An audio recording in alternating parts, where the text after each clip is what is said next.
that you guarantee you could make a 50% annual return if you had to start again with under $1 million. The question is, if tomorrow you woke up in the body of your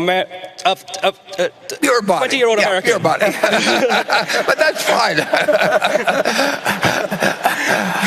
And your name was now Warren a la carte. And you had some money to invest on a full-time basis. What method or methods would you use to achieve that return? Would it involve flipping through 20,000 pages of Moody's manual or similar publications? Yep. Or finding, to find sticker butts? Or would it be hunting for great companies at a fair price as Mr. Munger would? Or would it be a combination of both with opportunity cost serving as the final arbiter of which method to use, given that your investing opportunity has now broadened significantly? Thank you. Khop kun kap. Good question. I'm glad you came. And the answer would be, in my particular case, it would be going through the 20,000 pages. And since we were talking about railroads, I went through the Moody's Transportation Manual a couple of times. That was 1,500 or 2,000 pages, or probably 1,500 pages. And I found all kinds of interesting things when I was 50 or when I was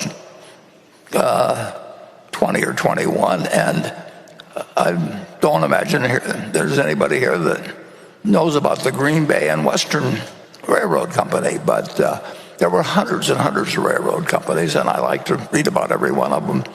The Green Bay and Western, in those days, everybody had a nickname for railroads. I mean, that was just what Northern Pacific was, the Nipper, and Phoebe Snow was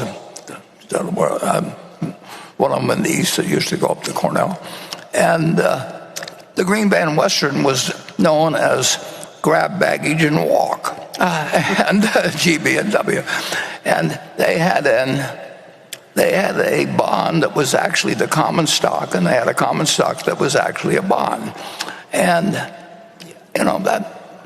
that could lead to unusual things, but they wouldn't lead to unusual things that would work for you with many millions of dollars. But if you collected a whole bunch of those, which I set out to do, and actually that's what impressed Charlie when I first met him, because I knew all the details of all these little companies on the West Coast that he thought I would never have heard of, but I knew about the Los Angeles Athletic Club or whatever it might be, and he thought he was the only one that knew about that, and that became an instant point of connection. So to answer your question, I don't know what the equivalent of Moody's manuals or anything would be now, but I would try and know everything about everything small, and I would find something, and with $1 million you could earn 50% a year. But you have to be in love with the subject. You can't just be in love with the money. You really got to just find it like essentially like, people find other things in other fields because they just love looking for it. A biologist looks for something because they want to find something. And that's built into. I don't know how the human brain works that much, and I don't think anybody understands too well how the human brain works. But there's different people that just find it exciting to expand their knowledge in a given area. I know great bridge players. I know great chess players, actually. Kasparov came to Omaha and met Mrs. B.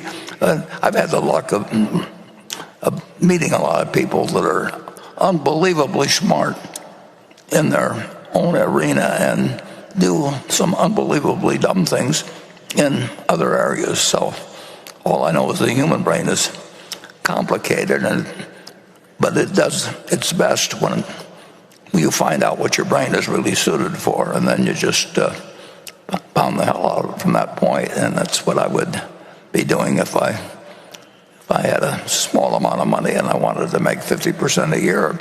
But I also wanted to just play the game, and you can't do it if you don't find the game of interest, whether it's bridge or whether whatever it may be, chess, or this case, finding securities that are undervalued.